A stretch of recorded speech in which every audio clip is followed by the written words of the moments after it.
Did you know that Abraham Lincoln, the great emancipator, once suspended one of America's most fundamental rights? It's a side of history that often gets overlooked, but it's absolutely fascinating. Let's dive into the time when President Lincoln took a drastic step that still sparks debate today. The year is 1861.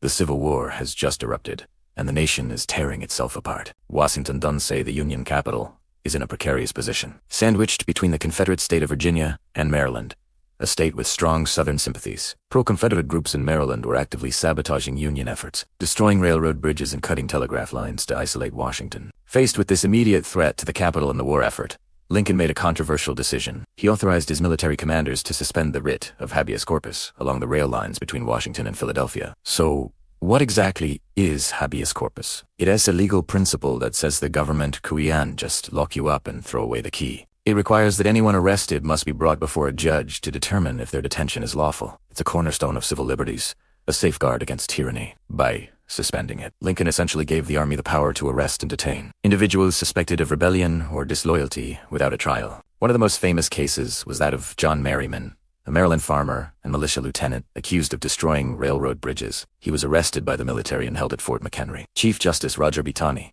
the very same justice from the Dred Scott decision, issued a writ of habeas corpus for Merriman's release, but the military commander, acting under Lincoln's orders, refused. Taney declared that only Congress had the power to suspend habeas corpus, not the president. Lincoln, however, stood his ground. He argued that his actions were necessary to preserve the Union. In a message to Congress, he posed a powerful question.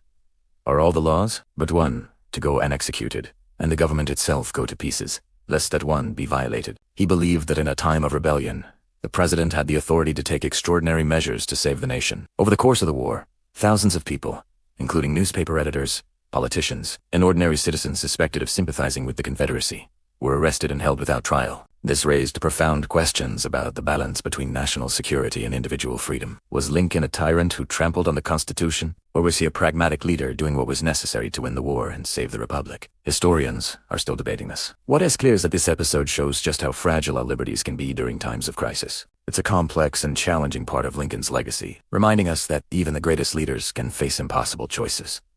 What do you think? Was Lincoln justified? Let me know your thoughts in the comments below. Thanks for watching. And if you enjoyed this deep dive into history, don't forget to like and subscribe for more.